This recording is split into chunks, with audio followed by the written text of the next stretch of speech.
Friends, இன்றைக்கி நம்ம சேனலில் ரொம்ப டேஸ்டியான ஃபிஷ் ஃப்ரை எப்படி செய்கிறதுன்னு பார்க்கலாம். வீட்டில் இருக்க இன்க்ரீடியன்ட்ஸ் வச்சு ரொம்ப சிம்பிளாக சீக்கிரமாகவே இந்த ஃபிஷ் ஃப்ரை செஞ்சிடலாம். இப்போ ஃபிஷ் ஃப்ரை எப்படி செய்கிறதுன்னு பார்க்கலாம். வாங்க வீடியோக்குள்ளே போகலாம்.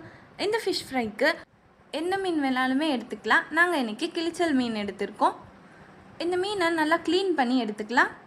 மசாலா ரெடி பண்ணிடலாம். அதுக்கு 2 ஸ்பூன் அளவுக்கு வெறும் மிளகாய் தூள், 1 ஸ்பூன் தனியாத்தூள், 1/4 டேபிள் ஸ்பூன் மஞ்சள் தூள், தேவையான அளவு சால்ட் ஆட் பண்ணிக்கலாம். இதில் 1 ஸ்பூன் போல் வினிகர் ஆட் பண்ணிக்கலாம். வினிகர் இல்லைனா லெமன் ஜூஸ் கூட ஆட் பண்ணிக்கலாம். இதை நல்லா மிக்ஸ் பண்ணி விட்டுட்டு கொஞ்சம் கொஞ்சமாக வாட்டர் சேர்த்து இது ஒரு திக்கான கன்சிஸ்டன்சிக்கு நல்லா மிக்ஸ் பண்ணிக்கலாம். இதே மாதிரி தண்ணி சேர்த்து இதை நல்லா திக்காக அந்த மாதிரி மிக்ஸ் பண்ணிக்கலாம். இப்போ மசாலா ரெடி ஆகிடுச்சு. நம்ம க்ளீன் பண்ணி வச்சுருக்க ஃபிஷ்ஷில் இந்த மசாலாவை நல்லா தடவிடலாம். இந்த மாதிரி மீனில் 2 சைடுமே கோடு போட்டு இந்த மாதிரி கட் பண்ணி வச்சோன்னா மசாலா எல்லாமே உள்ளே இறங்கி நல்லா டேஸ்ட்டாக இருக்கும் மீன். இதே மாதிரியே எல்லா இடத்துலையுமே படுற மாதிரி மசாலா எல்லாத்தையுமே கோட் பண்ணிக்கலாம். நம்ம சேனலில் சப்ஸ்கிரைப் பண்ணாதவங்க சப்ஸ்கிரைப் பண்ணிவிட்டு பக்கத்தில் இருக்க பெல் ஐகான் ப்ரெஸ் பண்ணிவிட்டு அதில் ஆல் என்ற ஆப்ஷன் கொடுத்துக்கோங்க. அப்போ தான் நம்ம சேனலில் போடுற வீடியோஸோட நோட்டிஃபிகேஷன்ஸ் எல்லாம் வரும்.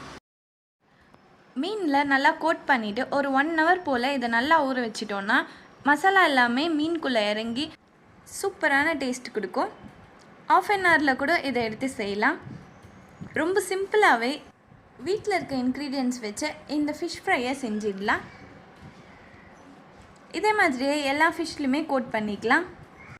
இப்போ எல்லா மீனுமே கோட் ஆகி ரொம்ப சூப்பராக இருக்குது. இது அப்படியே ஒரு 1 hour போல் க்ளோஸ் பண்ணி நல்லா ஊற வச்சிடலாம். இப்போ 1 hour ஆகிடுச்சு. ஓப்பன் பண்ணி பார்க்கலாம். மசாலாலாம் நல்லா உள்ளே இறங்கி சூப்பராக மீன் நல்லா ஊறியிருக்கு. தவாவில் எண்ணெயை நல்லா காய வச்சுருக்கோம். அதில் இந்த ஃபிஷ்ஷை ஒன்று ஒன்றா எடுத்து போட்டுக்கலாம்.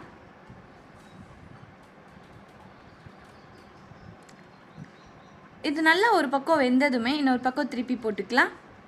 இந்த மீன் ரெசிபியை இந்த மாதிரி செஞ்சு பாருங்கள். ரொம்ப டேஸ்டியாக சூப்பராக இருக்கும்.